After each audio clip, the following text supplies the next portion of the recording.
প্রথমে বিশেষ খবর।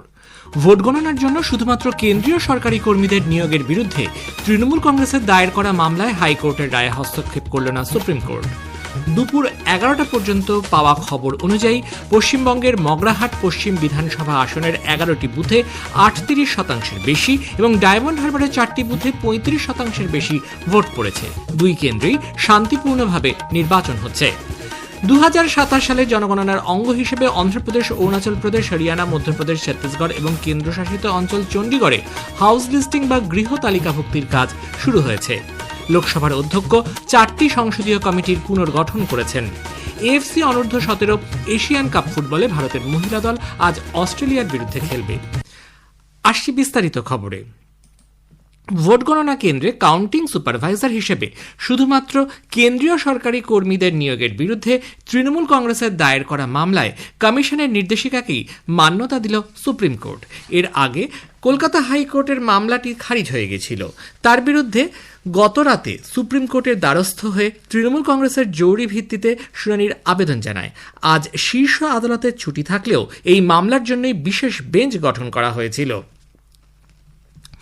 শুনানিতে দুই বিচারপতি PS নরসিমহা ও জয়মাল্য বাগচির বেঞ্চ জানিয়েছে, নির্বাচন কমিশনের জারি করা নির্দেশ যথাযথভাবে পালন করতে হবে। বিচারপতি জয়মাল্য বাগচি বলেন, কাউন্টিং এজেন্ট হিসেবে কাদের নিযুক্ত করা হবে তা সম্পূর্ণভাবে নির্বাচন কমিশনের সিদ্ধান্ত। প্রতিটি টেবিলে কাউন্টিং এজেন্টের পাশাপাশি কাউন্টিং সুপারভাইজার ও একজন মাইক্রো অবজারভার থাকার কথা আছে। তার মধ্যে কেন্দ্র বা রাজ্য যে কোনো সরকারি কর্মীই থাকতে পারেন। সুতরাং গণনা কর্মী নিয়োগ নিয়ে আপাতত কোনো অতিরিক্ত নির্দেশের প্রয়োজন নেই। কমিশনের সিদ্ধান্তে হস্তক্ষেপ করতেও অস্বীকার করেছে সর্বোচ্চ আদালত। দক্ষিণ 24 পরগনার দুই বিধানসভা কেন্দ্রের 15টি বুথে ভোট গ্রহণ চলছে। সকাল 11টা পর্যন্ত মগরাহাট পশ্চিমে 38.2% এবং ডায়মন্ড হারবারে 35.92% ভোট পড়েছে। গড়ে ভোট পড়ার হার 36.99%। আগেই জানানো হয়েছে, নির্বাচন কমিশনের নির্দেশে মগরাহাট পশ্চিমের 11টি এবং ডায়মন্ড হারবারে 4টি বুথে ফের ভোট নেওয়া হয়। চলবে সন্ধে 6টা পর্যন্ত। এখনো পর্যন্ত কোথাও কোনো অপ্রীতিকর ঘটনার খবর নেই। মোটের ওপর শান্তিপূর্ণ পরিস্থিতি। পুনর্নির্বাচনেও তৎপর কেন্দ্রীয় বাহিনী এবং রাজ্য পুলিশ। বুথের সামনে কোনো জমায়েত করতে দেওয়া হচ্ছে না। এলাকায় জওয়ানেরা টহল দিচ্ছেন। উল্লেখ্য, নির্বাচন কমিশন গত সন্ধ্যায় রাজ্যের মুখ্য নির্বাচন আধিকারিককে চিঠি দিয়ে ফের ভোট গ্রহণের সিদ্ধান্ত নেয়। গত 29 এপ্রিল দ্বিতীয় দফা ভোটের সময়ে এই সব কেন্দ্রগুলি থেকে অশান্তি এবং নির্বাচনী প্রক্রিয়ায় বিঘ্ন ঘটানোর খবর আসে। এর প্রেক্ষিতে সংশ্লিষ্ট রিটার্নিং অফিসার এবং পর্যবেক্ষকরা রাজ্যের মুখ্য নির্বাচনী আধিকারিকের দপ্তরে রিপোর্ট পাঠান। কেন্দ্রীয় শিল্প ও বাণিজ্য মন্ত্রী পীযূষ গোয়েল বলেছেন, 4 বছর আগে কার্যকর হওয়া ভারত সংযুক্ত আরব আমিরশাহী অর্থনৈতিক অংশীদারিত্ব চুক্তি CEPA ভারতীয় কৃষক, ক্ষুদ্র ও মাঝারি শিল্প এবং অন্যান্য ব্যবসার ক্ষেত্রে এক যুগান্তকারী সুযোগ তৈরি করেছে।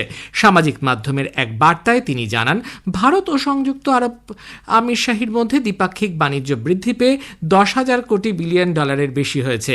মন্ত্রী বলেন, রত্ন ও অলংকার, ইলেকট্রনিক্স এবং কৃষির মতো বাণিজ্যিক ক্ষেত্রগুলিতে প্রসার ঘটেছে। সংযুক্ত আরব আমিরশাহী থেকে আসা সরাসরি বিদেশি বিনিয়োগ এবং ভারতের বৈদেশিক বিনিয়োগের দুই দেশের মধ্যে গভীর অর্থনৈতিক সম্পর্কের প্রতিফলন বলে মনে করেন শ্রী গোয়েল। 2027 সালের আদমশুমারির আওতায় অন্ধ্রপ্রদেশ, অরুণাচল প্রদেশ, হরিয়ানা, মধ্যপ্রদেশ, ছত্তিশগড় এবং কেন্দ্রশাসিত অঞ্চল চণ্ডীগড়ে গতকাল থেকে হাউস লিস্টিং বা গৃহ তালিকাভুক্তির কাজ শুরু হয়েছে।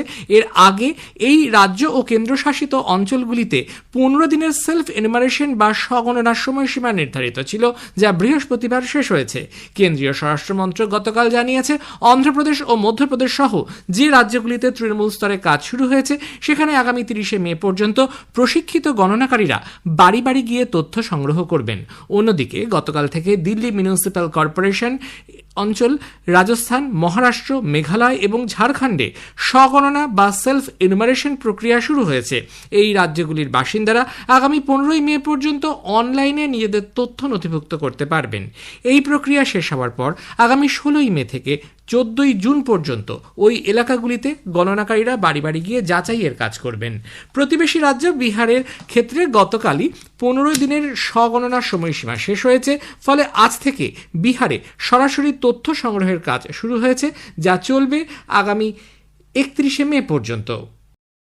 আর এবার আমাদের বিশেষ একটি অনুষ্ঠানের খবর। আগামী 4 মে সোমবার বিধানসভা নির্বাচনের ভোট গণনার দিন আকাশবাণী কলকাতার সংবাদ বিভাগ সকাল 10টা থেকে বিকেল 4টে পর্যন্ত গীতাঞ্জলি প্রচার তরঙ্গে বিশেষ নির্বাচনী অনুষ্ঠান জনমত 2026 সম্প্রচার। মার্কিন প্রশাসন জার্মানি থেকে 5,000 সেনা প্রত্যাহারের সিদ্ধান্ত নিয়েছে। এক বেসরকারি সংবাদ সংস্থা জানিয়েছে, এই পদক্ষেপের ফলে ওয়াশিংটন এবং তাদের ইউরোপীয় বন্ধু দেশগুলির মধ্যে উত্তেজনা দেখা দিয়েছে। ভারতের আবহাওয়া দফতর IMD আজ আসাম, মেঘালয়, সিকিম এবং হিমালয় সংলগ্ন পশ্চিমবঙ্গে অতি ভারী বৃষ্টির পূর্বাভাস দিয়েছে। অরুণাচল প্রদেশ, মণিপুর, মিজোরাম, ত্রিপুরা, নাগাল্যান্ড, তামিলনাড়ু, পুডুচেরি, কারাইকাল, কেরল এবং মাহেতে ভারী বৃষ্টির পূর্বাভাস দেওয়া হয়েছে। জম্মু কাশ্মীর, পূর্ব রাজস্থান, মধ্যপ্রদেশ, বিহার, ছত্তিশগড়, ওড়িশা এবং অন্ধ্রপ্রদেশের উপকূলবর্তী অঞ্চলে বজ্রবিদ্যুৎ সহ বৃষ্টিপাত এবং দমকা হওয়ার সম্ভাবনা আছে। ভারত আজ AFC অনূর্ধ্ব 17 মহিলাদের এশিয়ান কাপ ফুটবলে তাদের প্রথম ম্যাচে অস্ট্রেলিয়ার মুখোমুখি হবে। চীনের সুজৌতে খেলা শুরু হবে ভারতীয় সময় বিকেল 5টায়। 21 বছর পর ভারতের মহিলাদের অনূর্ধ্ব 17 এশিয়ান কাপ খেলার যোগ্যতা অর্জন করেছে। শেষে বিশেষ খবর আরও একবার। ভোট গণনার জন্য শুধুমাত্র কেন্দ্রীয় সরকারি কর্মীদের নিয়োগের বিরুদ্ধে তৃণমূল কংগ্রেসের দায়ের করা মামলায় হাইকোর্টের রায়ে হস্তক্ষেপ করল না সুপ্রিম কোর্ট। দুপুর 11টা পর্যন্ত পাওয়া খবর অনুযায়ী পশ্চিমবঙ্গের মগরাহাট পশ্চিম বিধানসভা আসনে 11টি বুথে 38% বেশি এবং ডায়মন্ড হারবারে 4টি বুথে 35% বেশি ভোট পড়েছে। খবর শেষ হলো।